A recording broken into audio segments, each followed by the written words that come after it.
Good morning. Well, it's morning for me. Good evening or afternoon for you. My name is Dakota and I am a writer, and I did a little reshuffle, subtle reorganization of my writing area this morning, and I figured, why not show everyone? This is my literal pride and joy. I put every inch of my heart and soul into this, so I'm gonna share it with you because perhaps it's a little inspiring to see someone else's sacred creative space. I haven't really worked out how I'm going to structure this video as of yet. I'm kind of just making it up as I go along, but I figure we'll split it into two parts. One where I take you on a tour of my writing desk and show you her in all of her glory and talk about each of the little things on it and how they inspire me and why they're there and what I believe is essential and what's just for fun.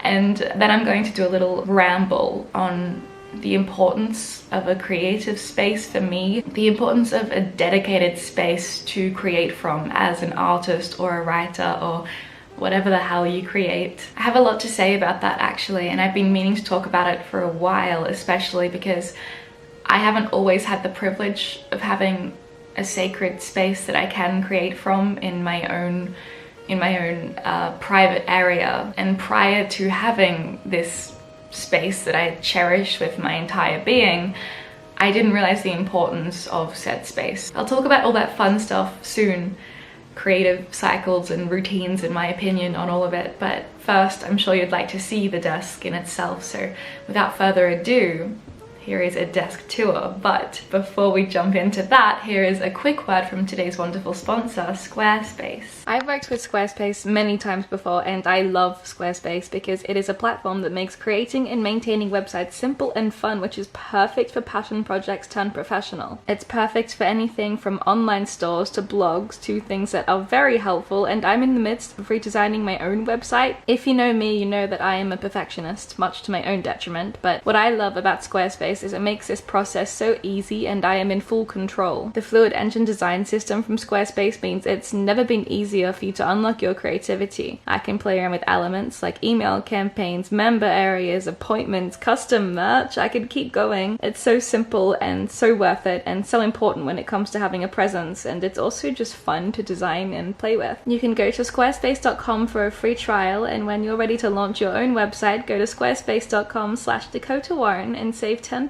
off your first purchase of a website or domain. Okay, this is her. It's really hard to film this alone in my flat. I wish I had someone helping me right now, but it's fine. I'm an independent adult. This is my desk. It is a vintage antique I should say, desk from the 1940s and 1950s. The guy that I bought it from couldn't tell me exactly, but he said that it was in his family for a long time.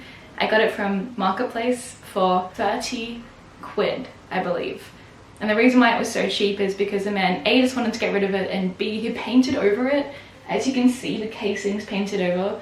The inside's still the natural wood, but he painted over it in an attempt to redo it, and so, you know, he kind of destroyed the OG antique quality by doing that, but it's a 30 quid antique desk that's been painted over. I'm gonna take it. The plant draped over the top is my really long devil's ivy, my pothos. I've had it since I moved to London. It actually starts from all the way over there and ends all the way over there. It's the entire length of my flat and wraps around it. I've considered shortening it, but why would I? I want to see how long I can grow it. I'm getting sidetracked again. The specific decor choice that I personally love and adore won't be for everyone. And I know it's not, because I've got many comments of people really confused and kind of freaked out about my decor choices. And one of those decor choices is the way that I like to drape pretty underwear. I just think it's so girly and so cute. And it happened by accident once because I was drying my laundry and I had it draped over, you know, all the places that I was drying it in the sun, and I just thought it looked so nice, and so now I just leave some pretty things hanging up. That's my choice. Don't attack me if you don't like it. The art is all thrifted or gifted. In no particular order, the art is me writing out Hamlet's soliloquy, a love letter that I was sent from somebody that is written in his blood, that I framed and put on my wall naturally. This I thrifted. It's very cool. I really like it. This is pulled out poetry from a book of metaphysical poetry. This is from Gene Kent, and it is called Working Our Way Up to Angels. If you've not read it, look it up. I don't know if it's on the internet, but I love it. It's very nice. That is a beeswax print of Da Vinci, and I got it in Dubrovnik in Croatia just before I got spiked and woke up in hospital. This is Botticelli's The Birth of Venus. I don't know if you can see this, but it's a cute little poem I got on a postcard in Edinburgh. It closes like this, and I've got a little key that I use to lock it up. I like to keep it open though, because, you know, I use it every damn day. To start with the top shelf, or whatever is going on here, I have some books that I particularly love and inspire me or allude to current projects. I have my own book. I've got 3 copies of my own book. One is the Amazon edition that we had to get printed to see if it actually worked. One is the current edition, I think it's like the 3rd edition from our original printers in Australia. And this is my 1st edition copy I use for my shows. This is Goya. I love Goya. I thrifted this, and it's just a little book of Goya's art. All of my favorite artists I love to surround myself with. You know, I love Goya, I love Botticelli, I love Da Vinci, I love Bosch, which is slightly out of frame right now. I have candles for obvious reasons. I have a little scroll that I got in Venice. And this is my letter opener. How cute is it? And it's just a little dagger that I use for letters. These are my boys, and I love them very much. And I thrifted them like 6 years ago and bought them all the way over here from Australia because I love them so much, and I have this idea that they bring me good luck. Then I have some gifts from my tour that I did, my poetry tour, and some lovely person drew me some personal sketches with a lovely letter on the back. Thank you, Dion. And then Suhana took a Polaroid of me, and so I have these here because I like to be reminded of the incredible return that I get from putting my art out into the world. This is like my little side table to my desk, and it just has my peace lily plant and this letter tray full of letters that I've collected that are love letters or letters from people that have come to my tour and told me about their art and all these things. I keep every single letter. Now for the inside of my desk. There's a lot to go through here, but candle for obvious reasons. This is a bag of teeth. I really like teeth. This is just a jewelry little pull-out thing, so a lot of my jewelry is in there. I have more jewelry in that little box there. One of the really clever, incredible, beautiful girls from one of my shows, I think it was in Australia. Yeah, it was in Australia. She gave me a deck of cards, and I didn't look twice. I thought it was a deck of cards. And then I got home and I looked at it, and on the back of every single card, she has written a quote from a piece of art. How beautiful is this? I'm so grateful for this, and it means so much to me, and so I keep it in my little tray and keep it here so I can go through that regularly when I'm seeking inspiration. I have my bat. I love my bat. I have this copy of Ovid, which I love because it's so old. I have this really incredible, beautiful handmade notebook. This was kindly gifted to me by someone at one of my shows. Everyone's so creative, and I'm so grateful, and I'm too scared to use this to write in because it's so beautiful, but I'll find something worthwhile to do with it very soon, I promise. In this one, I have my copy of my book, then I have the book that I write all my poetry in, and then I have the book this is my journal. I'm sure that we've seen this in plenty of videos. Over this side, I have my book stamp. This is just ink, and this is a book stamp. And then I have my jalapeno peppers jar, which I use for all my pens. This is an eternal rose, again, that was gifted to someone that went to one of my shows, and I love it so much, so I keep it in here. And then I have my quill and my ink. I have a little jar of honey and a little jar of salt, tarot decks, and a deck of playing cards, and my glasses, and that's a box of jewelry as well. This little drawer, this is a drawer of hair. I did an experiment when I first got followers and opened a PO box and asked everyone to send me a lock of hair. And so now I just have so much hair. I really cherish this, it's my pride and joy. And in this drawer, I have a glasses cleaner. I have some cards that I write letters on, and Monopoly. Just here, On the desk portion, I have the key that locks the desk. I have some sticky notes. I have another journal because a writer can never have too many journals. And I have the books that I am currently reading. In the drawers, I have stuff to do with filming. So I've got my cameras and my chargers and some lights and all that stuff. And this drawer, I just have knitting and things like that. Nothing exciting. That's my desk and I love it very much and I hope that you loved it too. To preface my thoughts and ideals regarding spaces to create from, I'm gonna have to give a little story time on my journey as a writer, well, a little bit of it anyway. If you'd like the full story, I have a video on that, my most recent upload on how I became a published poet and full-time artist and all that fun stuff. But to sum what's relevant, I've always written and I've always created art, but I started taking it seriously and got kick-started into the whole career side of creativity about 2 years ago. Almost 2 years ago. Wow, it's been such a long time. That's gone really fast. I was living in Melbourne in Australia with my best friend and we shared a 2-story house because renting in Melbourne is a lot more, it's not affordable. There is a crisis, don't get me wrong, but it's a lot more affordable than London, where I now currently live. So we had a decent sized house that we could split in half. We were both working girls and we had a spare bedroom that I claimed as my study kind of area. I was also studying full-time at that point and so I needed it for university and it was good to pop in there and edit some of my poetry and whatnot as well, and I could create that space how I wanted to, and I took that for granted, you know, because when you come from your home country, you know, maybe on your parents' house, they've got probably a dedicated space to work from as well, and you know people who have a study in their house and it seems like a normal thing, so I took it for granted. I never thought, wow, I'm so lucky to have this. I kind of just thought this is normal and this is what should happen anyway. After I came into success with my poetry, once it was published, I moved to London where I am now. And because I moved from Melbourne to London so fast and impulsively, as I said in a previous video, my visa got approved in a few days. Usually it takes a few weeks, so I didn't have time to organize anything.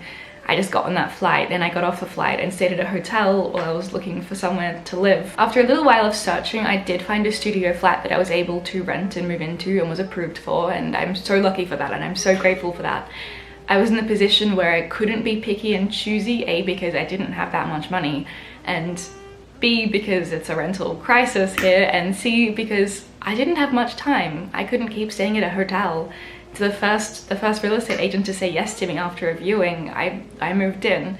I wasn't fussy, I didn't care, I was just grateful to have somewhere to live, but it was the tiniest studio flat. There was no room for a desk, absolutely no room for a desk, but I didn't mind, I didn't even think about that. I just thought to myself, I'm happy to have somewhere to live in London, I can write from anywhere. And so I did, and so for the entire year I worked from a myriad of all kinds of places. God, I worked from so many different coffee shops, libraries. I tried so many libraries. I have some favorites and I have some least favorites, that's for sure. I think I've been to like 20 libraries in London at this point. I tried out some co-working spaces as well. They didn't go very well. I'm a very easily distracted person, so yeah, I'd kind of just talk and make friends in those situations. I was very bad in school. I was the kid where my teachers would always have to move me from my friends. I was always sitting alone in the corner because I couldn't shut up. At the time when I was working from all these different spaces, I thought that this was wonderful. You know, I despise routine. I always have and I always will. I can't tap into that consistent headspace of doing the same thing every day. I will go mad. I will go absolutely mad. I have ADHD and OCD, which is a tricky little combination to have, because whilst I do innately strive for that kind of consistency and that neat order of events, I can't do it, I just can't. And so after years of trial and error, I have found the sweet spot in the middle. I'm not made for strict routine and hyper productivity and these rigid little things in place to achieve a goal. I need creative fluidity and complete control. That rhymed. I have crazy demand avoidance, but not necessarily from other people, it's more so from myself. So if I plan a routine for the next day, I'll wake up and I won't be able to listen to myself and follow it, and that has nothing to do with self-discipline. Let me clear that up. If I have a rigid routine in place, I'm going to be thinking about the rigid routine and not focusing on my creativity, and I feel uninspired, and I feel like because it's not on my terms, I can't do it. I know this is extreme, but I have to work with it. You have to accept the flows and work with the flows. Whereas if I have complete creative control and fluidity and can be intuitive and decide in the moment how I'm going to spend my day work-wise, then I have the self-discipline of a soldier, because I can hyper-focus and sit down and feel comfortable to really lock in to that headspace of creativity. I didn't realize how working from a different space each day was affecting my creativity. I'd wake up every day and obviously have the pressing thoughts of I need to write, I need to write, I need to write. But then after that would come the whole sequence of questions like, okay, how will I write? Where will I write? Will I go to the local coffee shop? They have no charger port, so I can write there for a maximum of 2 hours before I use all the battery on my laptop. Or will I go to the library? Oh, the library never has seats at this time of day unless I get there at 7 a.m.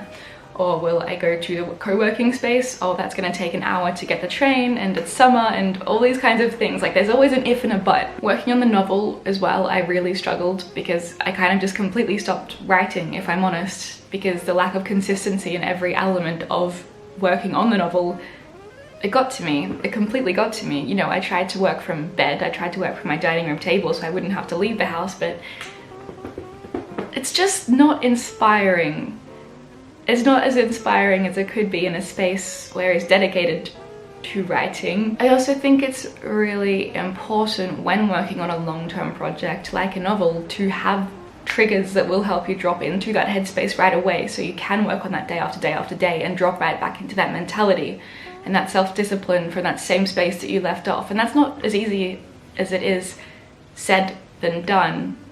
That was a tongue twister in my head. You understand if you've worked on any kind of long-term project, right? It's hard to maintain that focus every day for however long it takes you. You know, this novel's taking me years. I moved because my lease was up and I had a bit more time to find somewhere more aligned with what I'm actually seeking in a space to live, because I place a lot of importance on the space that I live.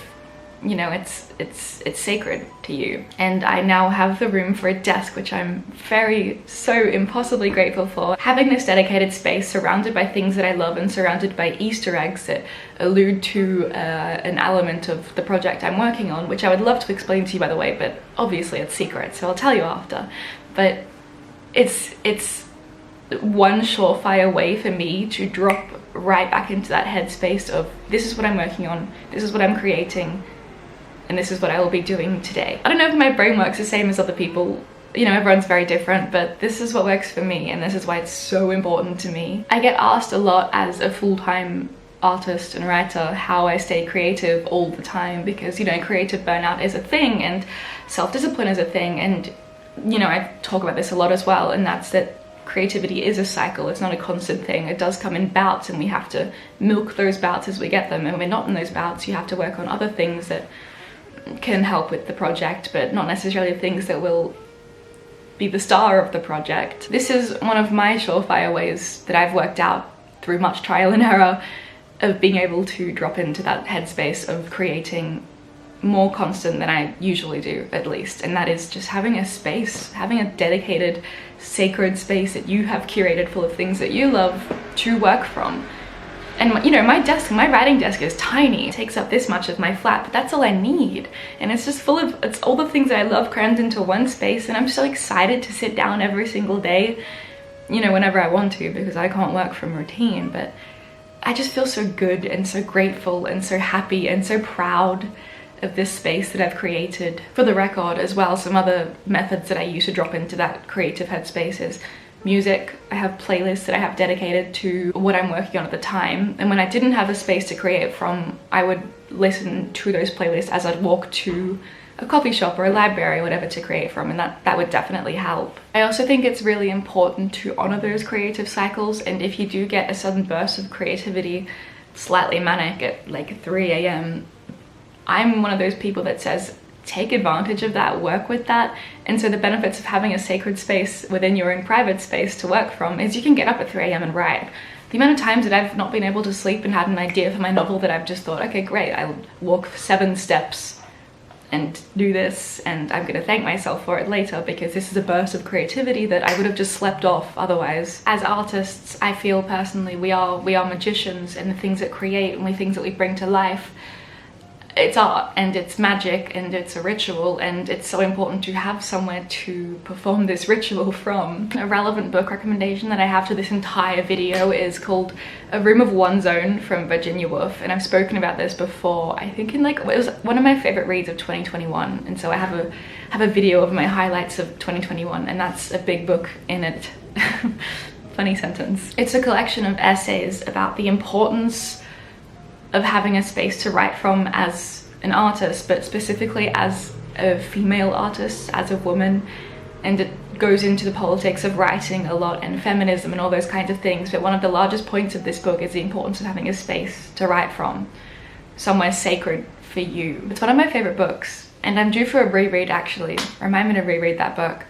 But if this video resonated with you in any way, shape or form, that is a very relevant book recommendation that I want to pass on. I've always been really bad at ending videos. I don't know how to do conclusions. I don't do a wrap up. I just say, okay, have a nice day. I'm like that in real life as well with goodbyes. If it's time for me to leave a party, I'm not saying goodbye to anyone. I just walk out, and then I get so many texts like, where are you? We got you a drink. I'm at home in bed. I'm rambling. Have a good day. I love you so much. Thank you for watching this video, and I hope that you're inspired to personalize your sacred space to create from as well.